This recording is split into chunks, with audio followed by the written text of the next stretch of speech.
Kita akan melanjutkan pembelajaran kita bulan yang lalu ya. Sebagaimana saat Daud bisa mengalahkan Goliat, bukan karena siapa Daud. Ya, saya udah gambarkan Goliat tingginya kira-kira hampir satu plafon begini ya, 3 meter. Dan diperkirakan Daud pada saat itu tingginya hanya 158 cm saja ya. Jadi hampir separuhnya. Jadi maka dikatakan Daud dikatakan oleh Goliat, anjing kecilkah aku? Ya, jadi bayangkan seolah anak kecil mau bertanding melawan seorang Goliat. Ya, tapi kita bisa melihat Daud bisa mengalahkan Goliat bukan karena siapa Daud. Dan Daud mengatakan, siapa orang yang tak bersunat ini yang berani menghina barisan tentara Allah yang hidup? Bapak Ibu dikasih Tuhan, Goliat yang tinggi besar, tinggi 3 meter, bukan dia nggak mau menghampiri Daud. Kalau kita baca di 1 Samuel 17 dikatakan ayat pertama, ada 2 lembah di situ. Satu lembah Soko di situ dan satu lagi ada namanya lembah Aseka Efes Damin. Lembah Soko artinya pagar perlindungan. Aseka Efes Damin artinya batas darah. Jadi karena ada pagar perlindungan batas darah itulah yang menyebabkan Goliat hanya bisa berteriak-berteriak saja. Ya, ayo kalau berani maju lawan aku. Sebenarnya bukan berani, dia tidak bisa menghampiri. Dan firman Tuhan katakan, Daudlah yang menghampiri Goliat. Nah, lalu dia mengambil batu. Ya, firman Tuhan katakan, dia ngambil 5 batu. Orang berpikir, kenapa harus 5? Padahal Daud 1 saja sudah cukup untuk mengalahkan Goliat itu. Dan Bapak Ibu yang dikasih Tuhan, kita tahu Daud menggunakan bukan pakai basoka, bukan pakai senapan angin atau penapan mesin yang begitu hebat, enggak. Dia hanya memakai dengan sebuah alat yang namanya umban. Kalau Bapak Ibu belajar ya di kitab Hakim-Hakim 20 dikatakan, umban adalah senjata khas orang Benyamin, bukan orang Yehuda. Daud sendiri adalah orang Yehuda. Pertanyaannya, mengapa Daud bisa menggunakan senjata orang-orang Benyamin?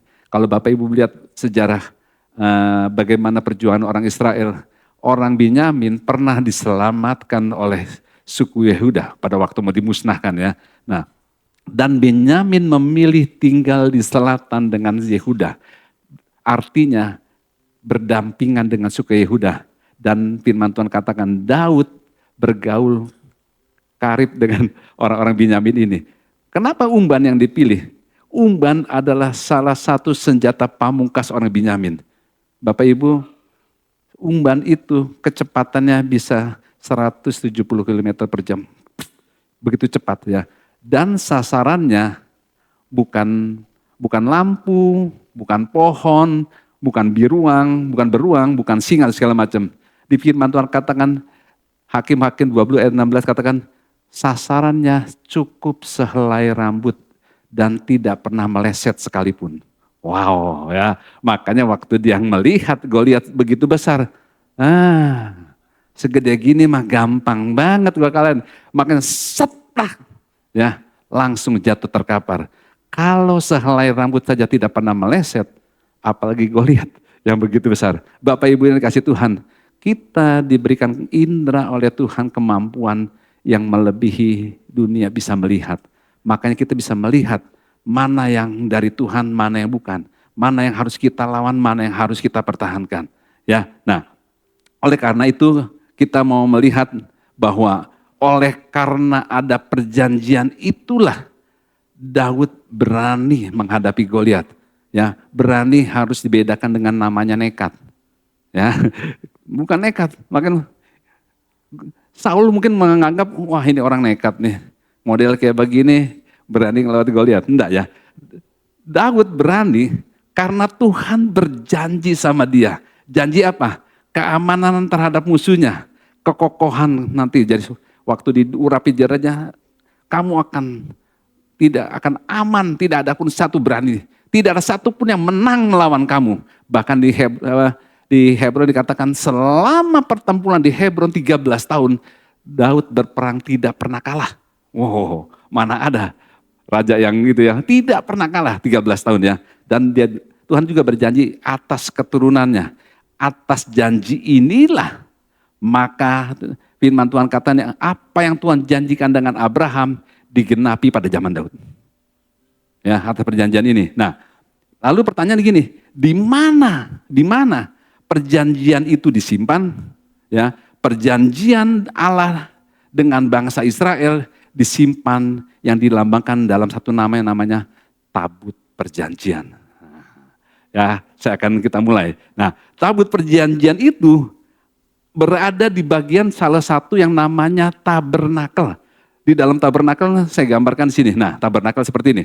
Ada beranda, pelataran, pintu gerbang, mezbah, pintu kemah, pintu pelita emas, meja roti dan sebagainya. Dan salah satunya di situ dikatakan ada satu tempat, ada satu benda yang paling luar biasa di ruang Maha Kudus. Satu benda ini namanya tabut perjanjian. Ya, tabut perjanjian adalah satu benda yang paling berharga yang pernah dibuat oleh manusia, tapi idenya dari Allah. Tuhan sendiri yang punya ide. Kalau manusia adalah makhluk hidup yang menunjukkan idenya Tuhan untuk menciptakan satu institusi namanya pernikahan. Tapi ini satu benda yang Tuhan buat, ya, yang spesial, yang dia simpan di ruang Maha Kudus. Yang tempatnya idenya Allah sendiri adalah namanya tabut perjanjian. Nah, tabut perjanjian buat bangsa Israel, ya next ya. Tabut perjanjian buat bangsa Israel merupakan satu kebanggaan, melambangkan hadirat Tuhan, penyertaan Tuhan. Jadi bangsa Israel begitu membanggakan hal ini. Karena dia merasakan bagaimana waktu perjalanan di padang gurun, dia selalu dituntun oleh hadirat Tuhan melalui tabut perjanjian ini. Dan di sini dikatakan yang membuat tabut perjanjian namanya Besaleel ben Hur, ya, di situ dikatakan. Nah, di Keluaran 25 di situ dikatakan Tuhan memberi petunjuk, next ya, memberi petunjuk. Ini waktu mereka proses pembuatannya di Keluaran 25 di situ dikatakan memberi petunjuk baik ukurannya, bentuknya, modelnya sebagaimana. Di dalam tabut perjanjian dibuat dari kayu penaga, disalut dengan emas murni, bagian luar, bagian dalam, panjangnya 125, tingginya 75 cm, bahkan lebarnya 75 cm. Bahkan dibilang ditutup oleh tutup perdamaian. Di situ dihiasi oleh hiasan kerup, yaitu suatu sejenis seperti malaikat ya, dengan dilapisi dengan emas. Nah, pertanyaan begini, mengapa tabut perjanjian ini begitu sakral? Ya, perjanjian itu sakral. Tuhan berbicara kepada Musa di Keluaran 25 ayat 22. Silakan Pak Hatta. Keluaran 25 ayat 22. Dan di sanalah aku akan bertemu dengan engkau, dan dari atas tutup pendamaian itu, dari antara kedua kerup yang di atas tabut hukum itu, aku akan berbicara dengan engkau tentang segala sesuatu yang akan kuperintahkan kepadamu untuk disampaikan kepada orang Israel. Nah, jadi pada waktu Tuhan berbicara sama Musa, kemuliaan Tuhan dinyatakan di situ. Kita lihat di sini. Nah, ya ini kenapa dia begitu sakral? Next, coba. Agak cepat sedikit ya. Nah, di sini waktu Tuhan berbicara sama Musa, lalu kemuliaan Tuhan dinyatakan. Next. Kita agak cepat sedikit. Nah, next lagi. Nah, ya. Hadirat Tuhan dinyatakan di situ. Nah, waktu hadirat Tuhan dinyatakan, selalu di mana ada tabut perjanjian, hadirat Tuhan dinyatakan. Bahkan selama 40 tahun di padang gurun, kita lihat 40 tabut perjanjian selalu berjalan di depan bangsa Israel. Waktu tabut perjanjian di depan Israel, kemana tabut perjanjian itu hadirat Tuhan berhenti, bangsa Israel berhenti. Jadi bangsa Israel hanya mengikuti tuntunan dari hadirat Tuhan yang ada dalam tabut perjanjian. Kita lihat. Next, agak cepat sedikit nah, ya, kemuliaan Tuhan. Next terus. Nah, ini 40 tahun. 40 tahun di padang gurun, bangsa Israel hanya mengikuti tabut Allah berjalan kemana. Bahkan pada waktu mereka sampai di tepi sungai Yordan, ya kita lihat. Next, untuk sungai Yordan. Hadirat Tuhan, tabut Allah itu dinyatakan selalu berjalan di depan bangsa Israel. Pada waktu dia berjalan di Israel, tiba-tiba mujizat terjadi. Sungai Yordan terbelah menjadi dua. Sehingga bangsa Israel bisa berjalan di tanah yang kering. Ya, luar biasa. Nah, hadirat Tuhan yang dalam tabut perjanjian ini tidak hanya menyertai mereka, tetapi mereka juga menyatakan kuasanya. Pada waktu mereka berkeliling, mengelilingi tembok Yeriko, mereka berputar ya selama 6 hari 1 kali bang. Di hari ke-7 dia berputar 7 kali dalam bersangkakala dibunyikan. Dan di situ kita lihat, next coba lihat. Nah, tembok Yeriko bisa dihancurkan. Itu pun tabut Allah selalu berjalan di depan bangsa Israel. Nah, dari situ orang menganggap bahwa tabut Allah selalu memimpin mereka dalam perjalanannya. 1 kali tabut Allah dicuri oleh bangsa yang tidak punya perjanjian. Jangan main-main ya, Bapak Ibu dikasih Tuhan. Orang pikir, wow, yang bikin bangsa Israel menang ini tabut Allah. Ya, lalu bangsa Israel 1 kali kalau berperang diambil tabut perjanjiannya. Kita lihat next. Lalu ditaruhlah di ruang dewanya orang-orang Filistin situ.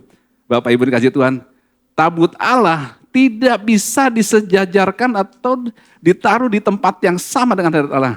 Lalu besok pagi orang Kristen melihat, dewa yang dia anggap paling hebat segala macam, kepala dan kedua tangannya terbelah 2. Ya, terputus dari badannya. Nah, bahkan orang Filistin bilang, wah siapa yang bikin ini? Enggak lama, 1 hari 2 hari kemudian kita baca di Alkitab bahwa bangsa Israel mengalami yang nama sakit penyakit borok yang tidak pernah terjadi di negeri itu. Ini siapa yang membuat? Lalu dikasih tahu, karena kamu tidak menghargai hadirat Allah yang ada di tabut perjanjian itu. Kita lihat next, ayo. Nah ya, dilihat. Muncul lagi waktu di ruang dewa Dagonnya itu, dewa Dagonnya kepalanya patah, ya lepas dari badannya, tangannya putus. Next, nah, ada borok-borok di orang-orang Filistin mengalami kekacauan ya. Nah, kita melihat next satu lagi. Nah, di Silo. Ini tempat di Silo pernah tabut perjanjian berada di situ selama 369 tahun. Sebelum Daud memindahkan, next lagi. Daud 1 kali memindahkan tabut perjanjian untuk dibawa ke Yerusalem. Dan next lagi, pada waktu Raja Salomo, next satu lagi. Raja Salomo berhasil mendirikan bait Allah dan tabut Allah ditaruh di sini. Ya, kita lihat. Next betulnya. Nah, waktu tabut Allah ditaruh di bait Allah, awan kemuliaan Allah memenuhi ruangan itu dan para imam tidak dapat tahan untuk ada di situ. Kenapa? Karena kemuliaan Allah memenuhi tabirat di situ. Dan di 1 Raja-Raja 8 dikatakan, tertulis, tabut perjanjian dipindahkan dan kemuliaan Tuhan memenuhi bait suci. Ketika imam-imam keluar dari tempat kudus, datanglah awan memenuhi rumah Tuhan. Sehingga apa? Imam-imam tidak tahan berdiri untuk menyelenggarakan kebaktian oleh karena awan itu. Sebab kemuliaan Tuhan memenuhi rumah Tuhan. Dan kita mau lihat bahwa Raja Yosia, next. Raja Yosia adalah raja yang terakhir yang mengetahui keberadaan tabut perjanjian. Dan diduga Raja Yosia lah yang menyembunyikan tabut perjanjian ini pada waktu bangsa Babel masuk menyerang, menghancurkan Yerusalem ya, bangsa Israel dihancurkan. Raja Yosia yang terakhir tahu. Bahkan dikatakan oleh Raja Yosia berkata di 2 Tawarik 35 ayat 3. 2 Tawarik 35 ayat 3. Berkatalah ia kepada orang-orang Lewi yang adalah pengajar seluruh Israel dan orang-orang kudus Tuhan. Tempatkanlah tabut kudus itu di dalam rumah yang telah didirikan Salomo bin Daud, Raja Israel. Tidak usah lagi kamu mengusungnya. Sekarang layanilah Tuhan Allahmu dan Israel umatnya. Ya, dengan peristiwa yang begitu panjang sejarah tabut Allah, ya tabut perjanjian dibawa oleh bangsa Israel, mereka menganggap bahwa tabut perjanjian ini begitu sangat penting dan harus selalu ada bersama mereka. Namun sekarang yang lebih hebat lagi, kita anak-anak perjanjian, ya perjanjian baru, mereka bahwa kita tidak perlu lagi mengusung, tidak perlu lagi Tuhan keluar masuk untuk penyataan Tuhan. Sekarang kemuliaan Tuhan selalu dinyatakan dalam diri kita, dalam hidup kita, bagi setiap kita orang percaya. Amin. Ya. Nah, kita akan mulai di sini. Jadi tabernakel next kita lihat. Ya. Tabernakel yang di dalamnya ada tabut perjanjian, kita mau pelajari apa yang ada isinya dalam perjanjian, di dalam tabut perjanjian baru ini. Nah, di dalam tabut perjanjian ternyata ada 3 benda yang paling berharga. Makanya ini yang membuat orang-orang Israel dibilang ini harus dipegang teguh. Yang pertama ya adalah bahwa adalah tongkat Musa. Sebelum kita berbicara tentang tongkat Musa, kita mau melihat bahwa dalam perjalanan iman Kristen ternyata ada tingkat-tingkat iman. Ya, tingkat iman itu tergantung ketaatan kita, tergantung seberapa kita mau percaya. Ya, ada tingkatannya. Nah, pada waktu kita mempercaya firman Tuhan, kita akan terus melangkah dan terus melangkah. Nah, oleh karena itu kita akan naik satu tingkat, satu level demi satu level. Dan setiap orang memiliki pengurapan yang berbeda. Oh si ini begini, si ini begini. Kenapa berbeda? Tergantung tingkat kepercayaan mereka. Seberapa percaya mereka dengan itu. Nah, kita bisa heran, bisa terkagum-kagum. Itu yang orang itu kayaknya baru belum lama bergabung sama komunitas TLW. Kayaknya baru dengar pembelajaran. Tapi kok aku ngelihat perubahannya beda banget sama dia. Nah, itu bukan karena hebatnya orang itu, tetapi karena orang itu mau percaya dan dia nggak ragu sedikit pun, ya. Walaupun dia nggak mempunyai gambarannya jelas dengan apa yang dia dengar, apa yang dia pelajari, tapi dia percaya Tuhan mampu merubah hidup dia. Nah, ya, jangan heran kita bisa jealous. Kok dia dikasih kepercayaan banget sih? Padahal kan dia masih baru, bukan masalah baru atau gimana. Orang yang sungguh-sungguh dengan orang yang biasa-biasa saja, Tuhan pasti membuat perbedaan. Bahkan di Maleakhi 3 aja dibilang, aku akan membuat perbedaan. Orang yang beribadah dengan orang yang tidak beribadah. Saya kalau boleh tambahkan, orang yang sungguh-sungguh dengan yang tidak sungguh-sungguh. Pasti beda hasilnya. Wong kita sekolah aja orang yang belajar sama nggak belajar, hasilnya beda. Ya, apalagi ini masalah firman Tuhan. Pasti. Dan Tuhan membuat perbedaannya bukan 1 sama 2. Pasti menyolok. Tujuannya apa? Waktu kamu sungguh-sungguh, orang akan bisa melihat. Gile, kok bisa ya? Artinya nggak ada usaha manusia yang membuat bisa perbedaan itu. Nah, tingkatan yang tadi di ruang tabernakel yang kita mulai masuk dari pintu gerbang, masuk pintu kemah, masuk ruang tembaga, ruang emas, ruang maha kudus, ini dinamakan yang namanya prophetic journey, perjalanan rohani kita orang percaya. Nah, di dalam orang Kristen, ya, jalan orang bagi orang Kristen, jalan di mana dunia tidak ada di situ. Artinya berbeda dengan jalan dunia. Pasti opposite, bertentangan. Waktu kita berpikir sebagaimana Tuhan merencanakan kita untuk mencapai kesempurnaan, orang dunia gak akan bisa mengerti. Coba Bapak Ibu ngomong sama orang, nanti gua akan sempurna sama dengan Kristus loh. Sempurna. Ya. Mereka gak akan mungkin bisa menangkap hal itu. Ya. Gua kan sudah lahir baru, nanti gua akan serupa dengan Kristus. Belum mungkin sempurna. Dunia sulit untuk menerima untuk hal itu. Kenapa? Mereka dari benih yang berbeda. Maka bilang, waktu di 1 Yohanes 3 bilang, kamu dilahirkan oleh benih yang baru, benih ilahi. Makanya kamu bisa berpikir seperti Kristus berpikir. Bisa melihat seperti Kristus melihat, dan kita bisa mendengar seperti Kristus mendengar. Ya. Nah, kalau kita, jangan sampai kita terjebak oleh yang namanya atribut gereja, maupun semua apa-apa yang dilakukan oleh liturgi segala macam. Kenapa? Waktu kita melakukan hal itu, yang muncul agama. Dan agama akan mengunci kita, akan membawa seperti apa yang dunia lakukan. Dan akhirnya apa? Akhirnya kita kehilangan esensi yang paling maksimal, yaitu yang namanya kuasa. Nggak ada. Itu yang membedakan. Nah, lalu apa sih keuntungan kita untuk terus belajar, mau belajar dan lapar dan haus akan kebenaran firman Tuhan? Apa untungnya? Untungnya adalah kita berhak menikmati atau memakai pemakaian Tuhan dalam hidup kita. Artinya semua fasilitas yang Tuhan kasih, yang Tuhan sediakan atas hidup kita, itu kita bisa gunakan.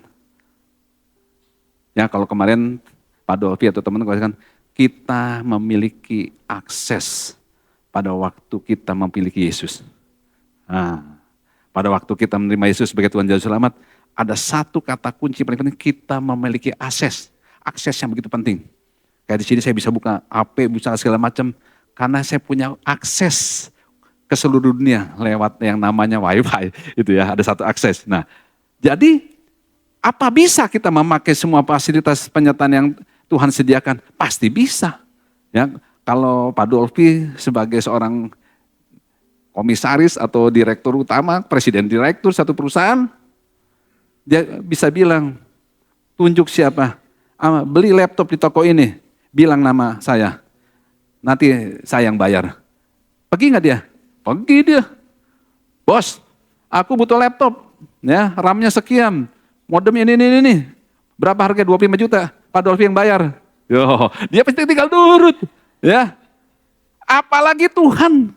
Artinya karena dia Allah sanggup menggenapi dia yang dijanjikan, itu yang menentukan kita jadi prince atau princess. Itu yang menentukan kita menjadi anak-anak kerajaan Allah. Nah, jadi semua fasilitas yang Tuhan sediakan itu berlaku atas hidup kita. Dan bahan bakunya namanya otoritas. Kita dikasih otoritas. Kalau kita di Alkitab, kita menerima otoritas orang percaya. Bukan orang ngerti loh, orang percaya. Orang bisa ngerti belum tentu percaya. Ya, orang percaya. Nah, dan nama petinya adalah peti perjanjian. Ya, bahan bakunya saya ulang, bahan bakunya adalah otoritas dan nama peti adalah peti perjanjian. Berdasar ke perjanjian itulah kita berani melangkah dengan baik. Nah, kalau jangan berpikir kalau kita sudah merasa aktif, sudah melakukan ini yang baik segala macam, tapi kita belum menjadi anak perjanjian. Ya, bulan lalu dikatakan kita penting anak-anak kita masuk dalam namanya anak perjanjian. Supaya apa? Supaya apapun yang kita lakukan semua berdasarkan perjanjian. Nah, sekarang kita baru masuk. Tadi ya, balik lagi. Ada 3 isi di dalam peti perjanjian, di tabut perjanjian itu. Yang pertama adalah tongkat Harun. Nah, saya mau kasih gambar gini. Satu kali suku-suku Israel bersungut-sungut ya. Tahu bersungut-sungut? Bersungut-sungut tahu nggak? Kayak gimana coba? Bersungut-sungut itu seperti kayak suara tahun. Ya. Kalau kita mau marah nggak berani, tapi dia suaranya di sini kayak suara tahun. Katanya begini, ngedumel. Orang Jawa bilang ngedumel ya. Jadi dia, mereka bersungut-sungut tentang kepemimpinannya Musa kepada Musa, ya. Ternyata bersungut-sungut bukan zaman sekarang. Zaman dulu juga para pemimpin Israel udah ada. Ya, di perusahaan, di pekerjaan, di rumah tangga, di pelayanan juga ada bersungut-sungut. Gua udah lama nggak dipilih. Kenapa dia? Gua kan punya talenta, karunia lebih bagus daripada dia. Lebih ganteng, lebih keren. Kenapa dia? Bersungut-sungut seperti itu ya. Nah, jadi karena sungutan itu, suku-suku Israel itu Mereka menganggap bahwa dia yang lebih pantas untuk jadi pemimpin. Dia yang harus jadi bos. Dia yang harus ambil keputusan. Nah, waktu Musa mendengar hal itu, lalu Musa bilang, ayo sini, para pemimpin ada. Setiap pemimpin yang ada, bawa kemari tongkatmu ke sini. Nah, Tuhan suruh bilang, kayak itu gambar ya, suruh kumpulin tongkat. Setiap kepala suku bawa tongkatnya. Lalu kita mau lihat, kita bawa ke ruang Maha Kudus, kita bawa kepada Tuhan. Siapa pemimpin yang Tuhan mau pilih di situ? Lalu semua bawa, kumpulin. Nih punya gua kayunya kayu jati. Nih kayu dari Kalimantan, kayu besi, kayu kumpulin. Dan setelah dikumpulin ya, nggak pakai kampanye, nggak pakai voting, suara yang paling bagus siapa enggak. Waktu dikumpulin, dilihatlah ya, besoknya hasil keputusan. Bilangan 17 ayat 6. Kita lihat hasilnya apa waktu dibawa ke hadirat Tuhan. Bilangan 17 ayat 6 sampai 10. Setelah Musa berbicara kepada orang Israel, maka semua pemimpin mereka memberikan kepadanya 1 tongkat dari setiap pemimpin menurut suku-suku mereka. 12 tongkat, dan tongkat Harun ada di antara tongkat-tongkat itu. Musa meletakkan tongkat-tongkat itu di hadapan Tuhan dalam kemah hukum Allah. Ketika Musa keesokan harinya masuk ke dalam kemah hukum itu, maka tampaklah tongkat Harun dan keturunan Lewi telah bertunas, mengeluarkan kuntum, mengembangkan bunga, dan berbuahkan buah badam. Kemudian Musa membawa semua tongkat itu keluar dari hadapan Tuhan kepada seluruh orang Israel. Mereka melihatnya, lalu mengambil tongkatnya masing-masing. Tuhan berfirman kepada Musa, kembalikanlah tongkat Harun ke hadapan tabut hukum untuk disimpan menjadi tanda bagi orang-orang durhaka, sehingga engkau mengakhiri sungut-sungut mereka dan tidak kudengar lagi, supaya mereka jangan mati. Bapak Ibu yang kasih Tuhan, pada waktu tongkat itu dikumpulin ya, sebenarnya kalau dilihat tongkat zaman itu cuma kayu yang dipotong. Nggak kayak sekarang bisa dibubut, dibentuk, diukir segala macam ya. Potongan kayu yang dipotong. Nah, tapi pertanyaan gini, kenapa dari semua yang dikumpulkan itu mereka protes sama Harun? Ternyata Bapak Ibu yang dikasih Tuhan, waktu dikumpulkan kayu Harun adalah kayu yang paling tua, paling jelek. Bentuknya paling nggak menarik. Mereka protes sama Harun. Harun cuma kelihatan gagah waktu dikasih baju efod doang. Kalau efodnya nggak ada, ya model gini mah nggak pantas lah jadi pemimpin. Nggak ada potongan, jasnya mahal juga nggak keren, ya nggak kelihatan. Nah, inilah tongkat yang paling buruk penampilannya dari semua tongkat yang dikumpulkan pada waktu itu. Tongkat Harun, tongkat yang paling tua, paling rapuh, sudah mati karena kering. Tapi pada waktu disodorin, dibawa ke hadirat Tuhan, justru tongkat Harun yang keluar tunas, keluar bunga dan berbuah. Ya, tongkat berbicara otoritas dari kondisi di mana yang semestinya waktu dibawa kepada Tuhan, tongkat yang tua, yang rapuh, yang udah mati ini di zaman Tuhan mengalami pemulihan yang luar biasa. Jadi sekalipun tongkat yang ada dalam kehidupan kita sudah mati, sudah lapuk, bahkan selama ini menjadi bahan ejekan orang-orang. Udahlah, nggak ada harapan, nggak mungkin.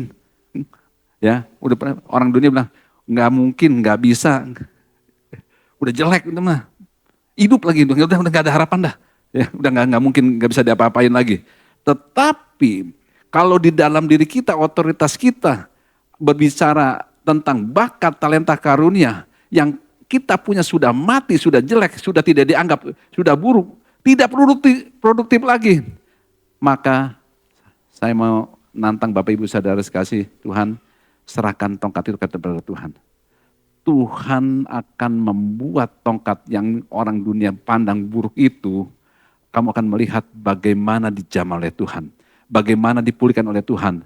Dan hal itu kita bisa akan melihat seperti yang dikatakan Pemazmur 92 ayat 14 dan 15. Kita lihat. Mazmur 92 ayat 14 sampai 15. Pada masa tua pun mereka masih berbuah menjadi gemuk dan segar, untuk memberitakan bahwa Tuhan itu benar, bahwa Ia gunung batuku dan tidak ada kecurangan padanya. Tapi pertanyaannya kenapa? Bapak Ibu, ada orang-orang yang mengalami masih mati semua. Tidak seperti yang Tuhan janjikan, pada masa tua pun mereka masih berbuah, menjadi gemuk dan segar. Ya, kita bisa memberitakan bahwa Tuhan itu benar. Janji Tuhan ya dan amin. Tapi kenapa? Kenapa? Ya, karena yang paling penting dalam kehidupan kita belum diserahkan sama Tuhan. Masih setengah hati, Tuhan yang ini mah jangan.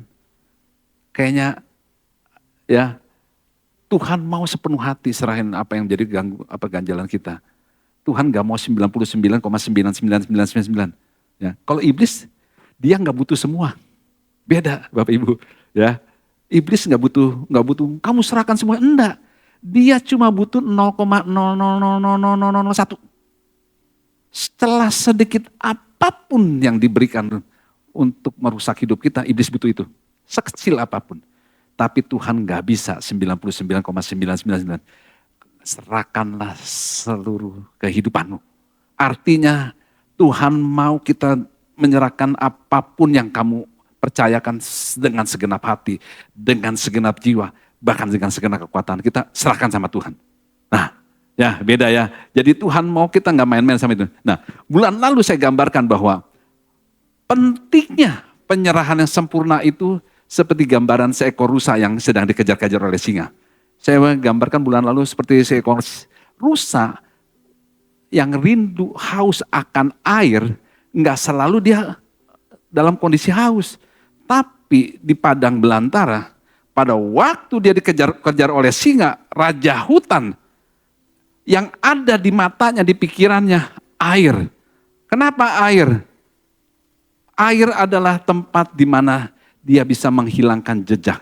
Begitu dia mencium bau air, mata lihat air, dia segera menaikkan kekuatannya, tenaga tarik dia masuk ke air, yang muncul tinggal hidungnya untuk mengatur napas. Ya, dan dia bisa terbebas dari semua tantangan kehidupan. Dan Daud nonton hal itu. Tuhan, seperti itu jiwaku percaya kepadamu. Wah, Tuhan senang banget. Makanya di Kisah Rasul bilang, aku telah menemukan seorang yang berkenan di hatiku, Daud bin Isai. Wah, Bapak Ibu dikasih Tuhan. Tuhan sangat senang dengan orang-orang yang punya sikap seperti itu. Nah, landasan seperti itu yang Tuhan mau bangun kualitas atas hidup kita orang percaya. Ketika kita siap menerima satu ketaatan, maka Tuhan berikan satu ketaatan yang lain. Berikan satu ketaatan yang lain. Dan waktu kita mau lewati setiap musim seperti itu, kita akan mengerti yang namanya Roma 8 ayat 28. Roma 8:28 bilang itu adalah tongkat yang diserahkan. Saya bacakan ya, gini. Kita tahu sekarang bahwa Allah turut bekerja dalam segala sesuatu untuk apa? Untuk mendatangkan kebaikan bagi mereka yang mengasihi Dia. Yaitu bagi mereka yang terpanggil sesuai dengan rencana Allah. Itu terjemahan bebas ya. Tapi versi BSI ya, Tuhan mengatur segala hal. Sekalipun kita tidak mengerti dan tidak menyukai apa yang telah diaturnya. Ya, jadi gini, lihat tahapannya. Tuhan bekerja dalam diri seseorang dalam segala sesuatu. Tidak kecuali ya. Segala sesuatu. Pokoknya Tuhan bekerja dalam segala sesuatu. Nggak ada perkecualian apapun juga. Untuk apa? Mendatangkan kebaikan bagi yang tidak mengasihi dunia. Tapi mengasihi Dia. Mengasihi Tuhan. Nah, saya mau pastikan orang yang mengasihi dia itu mengasihi Tuhan adalah Bapak Ibu saudara yang kasih Tuhan. Jadi syaratnya apa? Mereka yang mengasihi Dia yaitu mereka yang terpanggil. Terpanggil untuk apa? Untuk sesuai dengan rencana Allah. Kita dipanggil bukan dipanggil. Misalnya saya bilang, Pak Hatta, saya panggil pasti ada tujuannya. Tuhan memanggil kita ada tujuannya. Sesuai dengan rencana Allah. Dan rencananya apa? Yeremia 29 ayat 11. Aku tahu rencana apa, rancangan apa yang ada padaku mengenai kamu sekalian. Buat kita semua. Rancangan damai sejahtera, bukan rancangan kecelakaan. Masa depan yang gemilang penuh harapan. Apalagi yang buat lagi baru-baru ulang tahun. Waduh, masa depannya luar biasa ya. Wah, luar biasa ya. Nah, ya. Jadi Tuhan mengatur segala hal. Sekalipun kita tidak menyukainya. Ya. Dan sekalipun kita tidak mengerti. Apa yang telah diaturnya untuk apa?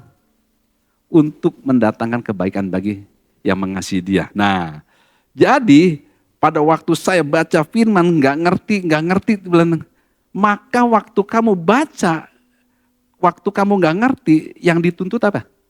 Percaya, nggak ada yang lain. Sekalipun kamu nggak ngerti, kamu belum tahu apapun, percaya dulu bahwa kalau kamu meminta roti, nggak mungkin dikasih batu. Percaya dulu. Makanya sekali lagi kita disebut orang percaya. Bukan orang pintar, orang mengerti. Dia mengerti banget firman. Bukan. Ini orang percaya. Karena beda antara orang mengerti dan orang percaya. Nah, jadi untuk melihat sesuatu yang mendatangkan kebaikan buat kita kalau kita mau melihat tongkat yang berbunga, berbuah, tidak ada cara lain, tidak ada cara yang bagaimana kita harus menyadari bahwa selalu tongkat yang kering atau yang tidak suka lagi, selalu akan membuat ada harapan pada waktu kita percaya firman. Selalu ada harapan. Dan waktu kita menolak firman, artinya masa depan kita benar-benar suram, madesu. Ya, masa depan suram, tidak ada harapan. Nah, sekarang kita lihat, di dalam tabut perjanjian ada benda yang kedua yang namanya mana. Bukan mana, bukan gitu. Ini mana. Mana ya. Dalam perjanjian ada namanya mana. Mana dikatakan gini. Bagaimanakah mana itu turun di padang gurun? Kalau saya tanya, adik-adik, anak-anak, mana turun dari mana? Dari langit, Kak. Ya, kalau sekolah minggu ya diajar ya. Saya udah ngajar sekolah minggu remaja. Mana turun dari mana? Dari langit. Kalau kita mendengar kata dari langit, artinya tidak ada satupun usaha manusia untuk melakukan itu. Itu hanya Tuhan yang punya urusan. Dari langit, masa enggak ada orang di atas, hanya satu ya, penguasa di langit, Tuhan di surga. Nah, di sini dikatakan, jadi manusia tidak bisa mengusahakannya. Pertanyaannya lagi, lalu dia turun di mana? Di mana? Di padang gurun turunnya. Bukan di mana-mana. Ya, di padang gurun. Ya, kita dikata di padang gurun, bukan di mana-mana ya. Nah, sekarang kita pertanyaan, apa sih padang gurun? Padang gurun adalah dalam bahasa Ibrani saya temukan bahwa padang gurun artinya sin. Dan yang sekarang katakan dosa. Ya, dosa dalam bahasa Ibrani ucapannya sin. Artinya berduri. Sekarang sin menjadi kata yang apa? Universal dipakai tentang dosa. Jadi saat kita berbicara padang gurun, kita berbicara tentang kehidupan dosa. Dan itu fakta yang kita terima. Nah, di padang gurun ada apa aja faktanya? Di padang gurun, selain kita berbicara tentang dosa, berbicara kehidupan tempat tanpa rumah. Bapak Ibu pernah lihat di padang gurun ada rumah? Nggak ada. Wih, keren loh rumahnya di padang gurun. Nggak ada ya, nggak ada ya. Di padang gurun, negara Arab sekalipun nggak ada rumah di padang gurun. Paling di dekat pantai berusaha di sana ya. Nah, artinya apa? Padang gurun adalah tempat tanpa rumah. Tempat orang mengembara, berpindah-pindah, itu padang gurun. Saya ulang, ya kayaknya bengong, padang gurun gimana, bingung juga. Padang gurun adalah tempat tanpa rumah, tempat kita mengembara, tempat orang berngembara, orang berpindah-pindah, nggak ada yang betah lama di padang gurun. Gua betah banget di padang gurun. Iyalah nggak mungkin ya. Jadi yang kita mau gambar gini, ada orang yang kaya secara ukuran dunia, ya, dia tidak punya rumah di dalam hatinya. Dia mengembara. Tidak ada Yesus, hatinya akan mengembara kemana-mana. Maka firman Tuhan katakan, jagalah hatimu, karena di situ akan tinggal rumah kediaman Allah di hati kita. Nah, orang yang model begini, sekalipun dia punya apapun juga, sayang sekali. Di hatinya tetap ada yang namanya padang gurun. Kalaupun dia tersenyum gitu. Ya, jangan heran kalau dia tarik tersenyum ya.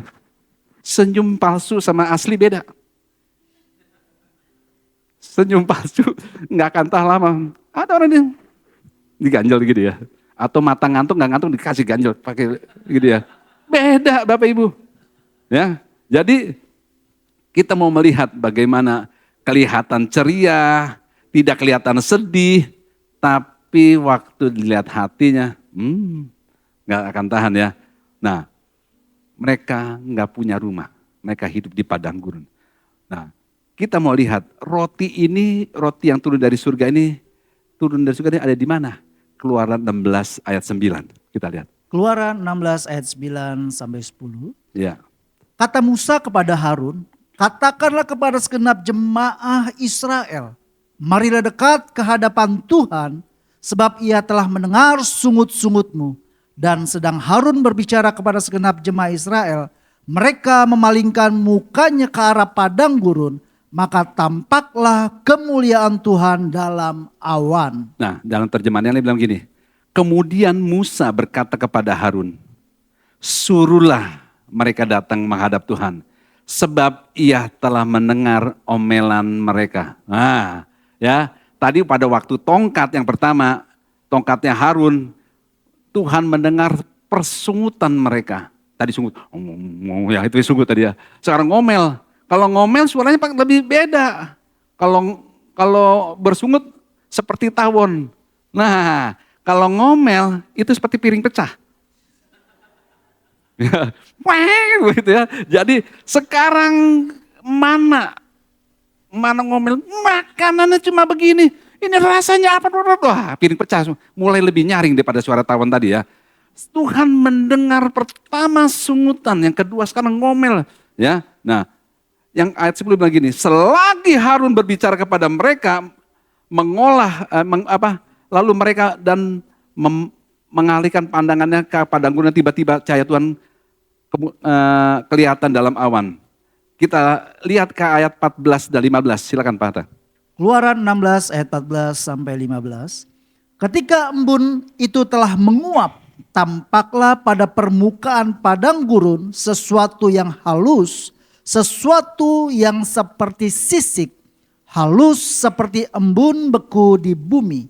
Ketika orang Israel melihatnya, berkatalah mereka seorang kepada yang lain, apakah ini? Sebab mereka tidak tahu apa itu.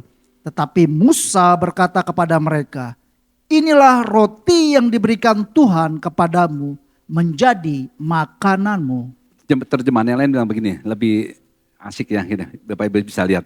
Ketika embun itu menguap, tampaklah di atas padang gurun sesuatu yang tipis seperti sisik dan halus seperti embun yang beku. Ayat 15 dikatakan, ketika orang Israel melihatnya, maka bertanyalah mereka satu sama lain, apa itu? Lalu Musa berkata kepada mereka, itulah makanan yang diberikan Tuhan kepada kamu. Ya, Bapak Ibu dikasih Tuhan, kedua benda tadi apa? Tongkat Harun dan mana? Tadi bersungut-sungut, sekarang omelannya. Nah, jadi ketika kita masuk ke ruang Maha Kudus dan melihat kedua benda itu, sebenarnya Tuhan sedang kasih tahu, ya, kamu tuh dulu tuh sering ngomel. Kamu nggak pernah bersyukur, kamu kerjanya cuma bersungut aja, ya. Nah, taruh itu dalam tabut hatimu, dalam hatimu. Ingat bahwa persungutanmu, omelanmu menjadi perhatian dari Tuhan. Jadi Bapak Ibu, kalau kita setelah zaman dulu saya sekolah ada yang namanya catur wulan, ada perhatian dari guru, kita menerima yang namanya rapot. Waktu kita rapot, kalau biru semua atau hitam semua, peringatan bukan peringatannya, pertahankan terus nilaimu, ya, untuk lebih baik lagi. Tapi kalau banyak itu tanda rambu-rambu lalu lintas di situ, ada peringatan keras, ya, hati-hati. Kamu bisa nggak naik kali ini? Wah, ya. Jadi Tuhan mau tunjukin, harusnya rapot yang di tangan Tuhan tuh rapot ucapan syukur, bukan omelan. Dan Tuhan mau buat jemaat di tempat ini nggak ngomel dan nggak bersungut. Tele nggak ada, di luar banyak, di sini nggak ada. Saya percaya. Amin, dia maju bengong. Nggak percaya dia. Amin. Bagaimana kabar ini? Nggak ada omelan, nggak ada sungutan. Nah, ya, ada tambahan lagi. Jadi pertanyaan gini, kalau kita tahu mana turun di padang gurun, kapan turunnya dia? Nah, ya tadi kan udah tahu turun di padang gurun, kapan? Nah, mana turun pada waktu pagi hari bersamaan dengan embun. Artinya mana turun di saat semua orang Israel sedang tidur. Jadi makanya firman Tuhan katakan di perjanjian baru, Tuhan memberkati pada waktu kamu tidur. Perjanjian lama atau perjanjian waktu tidur. Makanya yang gak susah tidur, gak bisa lihat mana. Mana. Ya, mana yang lain ini, tidak. Mana yang lain. Ya, nah, jadi mana turun jatuh ketika orang Israel tidur. Artinya apa? Pada saat itu manusia tidak bisa mengusahakannya. Enggak ada upaya manusia sedikit pun. Tuhan yang memberikan itu semua. Firman Tuhan katakan apa? Kita diberkati karena Tuhan. Susah payah tidak akan menambahi. Itu loh.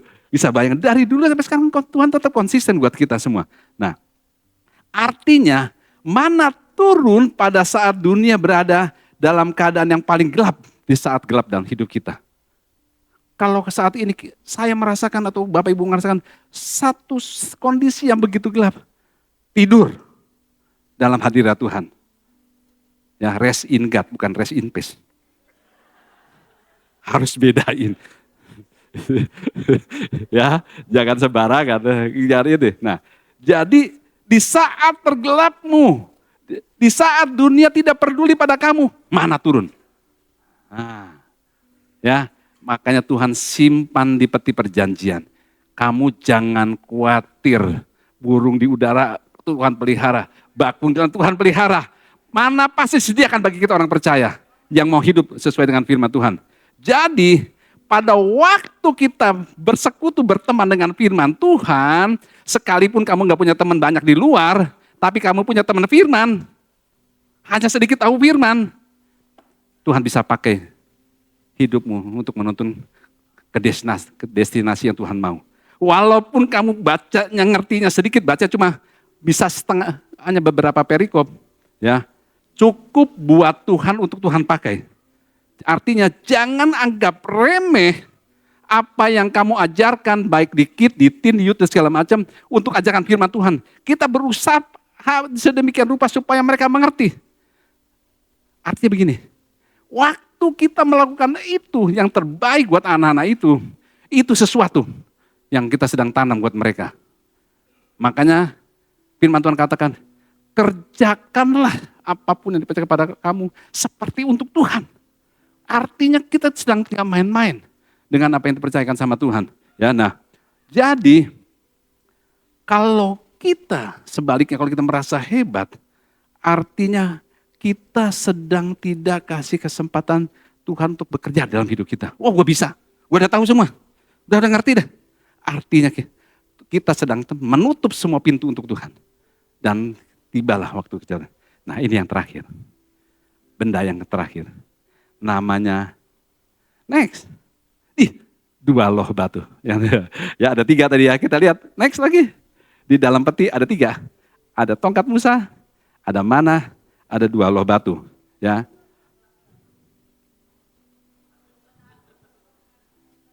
Oh, tongkat Harun, sorry. Saking bersemangatnya, ada tongkat Harun, ada mana, ada 2 batu. Nah, berarti Bapak Ibu nyimak. Ya. sebenarnya bukan jebakan, saya kepleset ya. Jadi, ya. Dengan dua loh batu itu, kita bisa melihat Allah kita Allah yang luar biasa. Karena dunia ini sedang mempercayai Allah yang abstrak. Allah yang kita punya, Allah yang bisa nangis, Allah yang bisa mengerti, Allah yang bisa bersuka cita, Allah yang apa ya? Allah yang bisa memeluk, dan Allah yang bisa menulis. Ada Allah mereka yang bisa nulis? Enggak ada. Cuma Allah kita yang mengajarkan. Allah menulis batu dengan tangannya. Wow, apa enggak keren kita punya Allah seperti itu? Bangga enggak punya Allah seperti dia? Allah mana seperti Allahku? Jawabnya apa? Tidak ada. Tuhan mana seperti Tuhanku? Tidak ada. Ya, hebat ya Tuhan kita ya, luar biasa. Nah, jadi kita bersyukur dengan dua loh batu itu maksudnya gini. Dengan dua loh batu Tuhan menulis, artinya kita akan membaca Alkitab. Tujuannya Tuhan menulis untuk kita bisa membaca. Nah, Tuhan juga mengizinkan Allah untuk mengajar kebenaran yang Dia tulis itu kepada kita.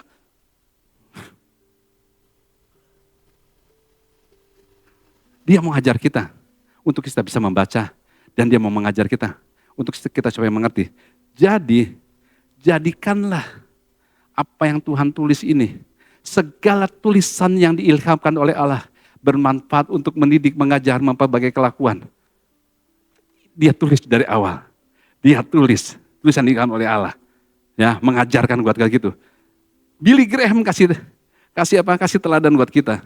No Bible, no breakfast. Ya, zaman dulu gitu. Saya bilang, saya waktu mau pelajari, iya. Saya harus bertobat lagi, balik lagi. Jangan makan dulu. Jangan sarapan dulu sebelum Bible. Pagi-pagi udah ke belakang. Ada breakfast. Nanti dulu Bible udah belum? Lu main breakfast aja. Ya, nah, jadi ketika kita membaca, hanya dituntut untuk kita percaya apa yang Allah tulis. Waktu kamu gak mengerti, waktu kamu gak yakin sepenuhnya, tapi waktu kamu percaya tanpa keraguan bahwa yang kamu percaya itu akan tercapai, pasti digenapi. Wow. Gak susah ya. Dibilang susah, yang enggak. Dibilang enggak ya susah. Nah, banyak orang yang disebutkan percaya, bukanlah percaya. Kenapa? Orang mengaku percaya. Tapi waktu ditanya, yakin enggak? Sebenarnya enggak yakin juga. Artinya orang itu tidak akan mengalami apa-apa dengan apa yang dia percayai. Karena masih ada kecil sedikit apapun, ya, kamu belum serahkan ketidakpercayaan sama Tuhan. Nah, kebenaran ini yang membuat kemampuan Tuhan tidak bisa bekerja atas hidup kita. Kenapa? Karena kita tidak yakin. Waktu kita memilih, kita memutuskan, atau kita mengambil suatu keputusan melampaui apa yang kita pikirkan, ya, kepercayaan itu yang menentukan kita tercapai atau tidak. Kepercayaan itu yang kita percayai. Makanya Tuhan selalu bilang, besar imanmu.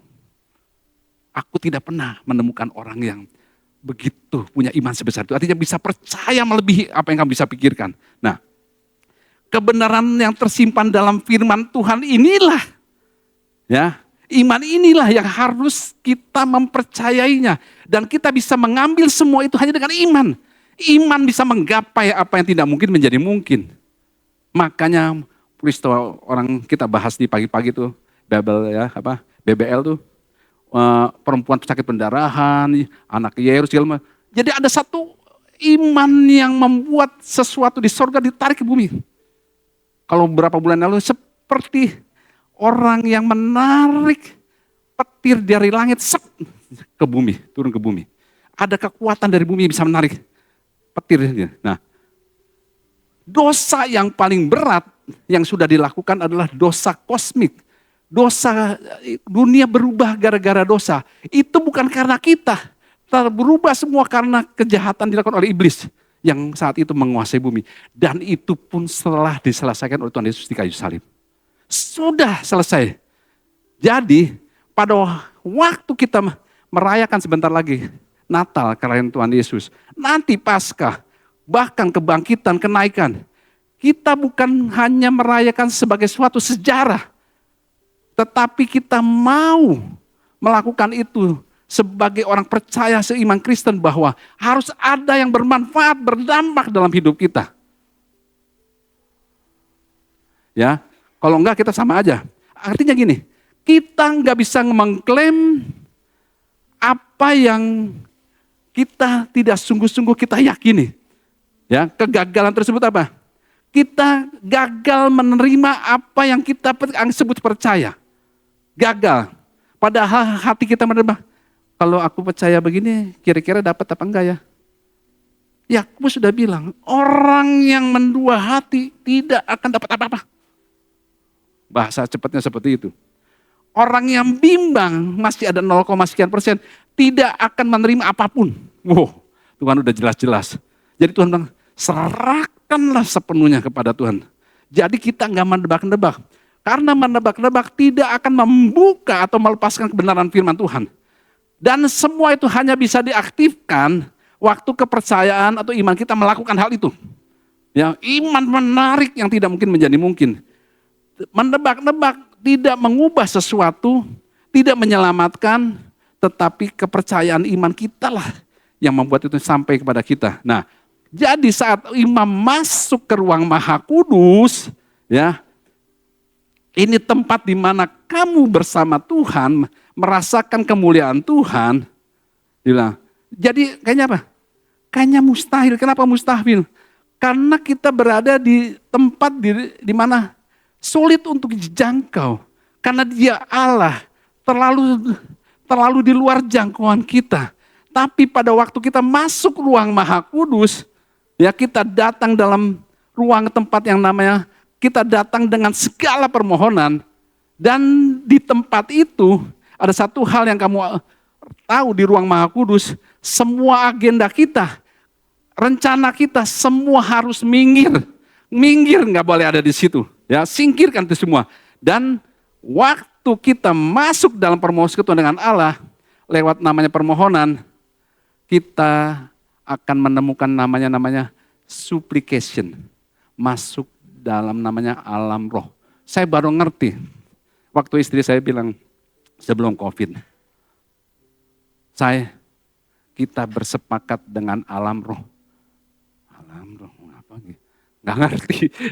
Sekalipun kamu gak ngerti, sekalipun itu asing bahasanya istri saya sampaikan, dia menerima. Bagian kita tetap percaya. Sekarang saya ngerti. Kejadiannya sebelum waktu COVID kemarin. Artinya namanya supplication. Masuk dalam alam roh. Bersepakat dengan alam roh. Sini. Supplication adalah kata yang rumit dari satu kombinasi 5 bahasa Yunani. Artinya begini. Tempat di mana kita masuk dalam roh dan tinggal di sana, terikat bersama Allah sampai berbagai permintaan dalam hatimu diurus dan jawaban yang kamu butuhkan seluruhnya diungkapkan. Itu supplication. Saya ulang. Rekam sedikit, direkam. Jadi supplication adalah tempat di mana kita masuk dalam alam roh. Dan kita tinggal di sana, terikat bersama Allah sampai berbagai permintaan dalam hatimu diurus. Tuhan yang urus. Dan jawaban yang kamu butuhkan semuanya diungkapkan oleh Tuhan. Waktu menghadapi COVID segala macam, kita nggak ngerti. Satu-satu terjawab. Yesaya 65:24 bilang, sebelum kamu berdoa aku sudah dengar. Sebelum kamu membicarakan aku sudah menjawab. Supplication.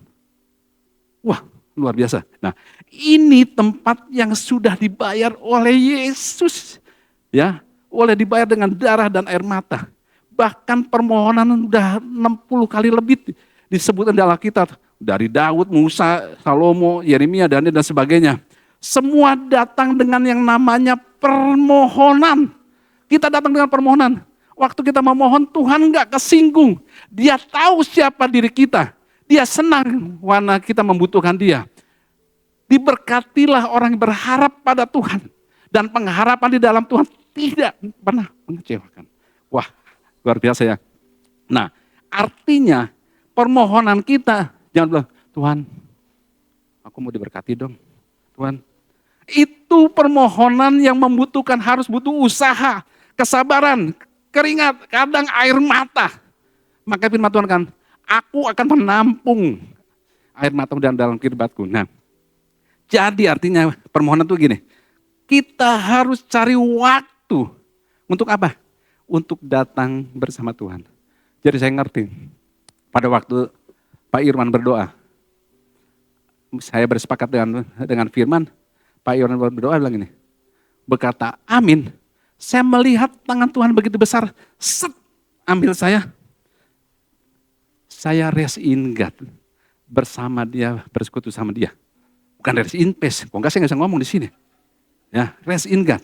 Jadi saya sedang asik bersama di waktu yang terjadi bersama dia. Nah, nanti kita lihat. Jadi, dalam permohonan, jangan taruh batas-batas waktu. Singkirkan agendamu. Kamu harus datang tanya pada dia yang punya rencana. Apa? Kita tidak boleh mendesak Allah dalam ruangan itu. Kita lihat. Mazmur 55 ayat 2 dan 3. Silakan Pak. Ya kita. Mazmur 55 ayat 2 sampai 3. Berilah telinga, ya Allah, kepada doaku. Janganlah bersembunyi terhadap permohonanku. Perhatikanlah aku dan jawablah aku. Aku mengembara dan menangis karena cemas. Ya, jadi ini supplication. Kita datang dengan permohonan. Kamu datang dengan pertanyaan yang selama ini mengganjal dalam hatimu. Tapi kamu keluar dengan jawaban. Jadi di dalam Tuhan kamu selalu menemukan jalan keluar. Ya, jika kita berada di sana dan rasanya ingin kembali, nah disitulah Tuhan memurnikan pengalaman kita hari lepas hari. Pengalaman kita akan bertambah. Sungguh indah bersama Tuhan hari lepas hari. Sungguh bertambah-tambah indahnya. Ya kalau dilaguin seperti itu ya. Nah, kita tidak bisa mengkat. Enggak mau sampai situ. Tapi kita malah jujur. Tuhan, aku perlu Engkau. Aku butuh Engkau. Aku nggak bisa apa-apa. Nah, kenapa kita butuh Dia? Karena kita sedang tinggal di bumi yang selalu bergerak, yang kita nggak pernah tahu. Di tempat tanah yang sangat labil setiap saat, setiap detik. Ada gempa yang tidak kita bisa rasakan. Tapi kita tidak sedang fokus sama itu. Kita sedang fokus dengan Allah yang luar biasa. Apapun permohonanmu saat ini, jangan lihat besar, jangan desak dia dengan permohonan keinginan hatimu. Serahkan tanggalannya. Tanya untuk tahu agenda apa yang dia mau atas kehidupan kita. Nah, jadi kalau di perjanjian lama ada tongkat Musa, ada 2 loh batu, ada mana, dan orang Yahudi mempercaya itu semua di dalam perjanjian dan merupakan gambaran yang akan disampaikan pada Wahyu 2 ayat 17 yang terakhir ya. Ada 2 ayat terakhir. Saya bacakan secara cepat. Hendaklah ia mendengar apa yang dikatakan Roh kepada jemaat-jemaat. Barang siapa menang, kepadanya akan kuberikan apa? Mana yang tersembunyi. Ya, bukan cari mana-mana, bukan ya. Mana yang tersembunyi. Ada makanan dari sorga. Akulah roti hidup itu. Yang turun dari surga Tuhan Yesus. Jadi ada mana tersembunyi buat dunia tersembunyi. Dan terbuka buat kita. Yang terakhir, benar-benar terakhir. Wahyu 11 ayat 19. Ya, Wahyu 11 ayat 19. Firman Tuhan katakan, maka terbukalah bait suci Allah yang di sorga. Dan kelihatanlah tabutnya dalam bait suci itu. Dan terjadilah kilat dan deru guru dan gempa bumi dan hujan es yang lebat. Jadi kelihatanlah tabut perjanjiannya. Di mana? Di surga. Siapa di surga? Yesus Kristus Tuhan. Dialah tabut perjanjian kita. Yang kita miliki, yang ada tinggal di dalam hati kita orang percaya. Tundukkan kepala kita.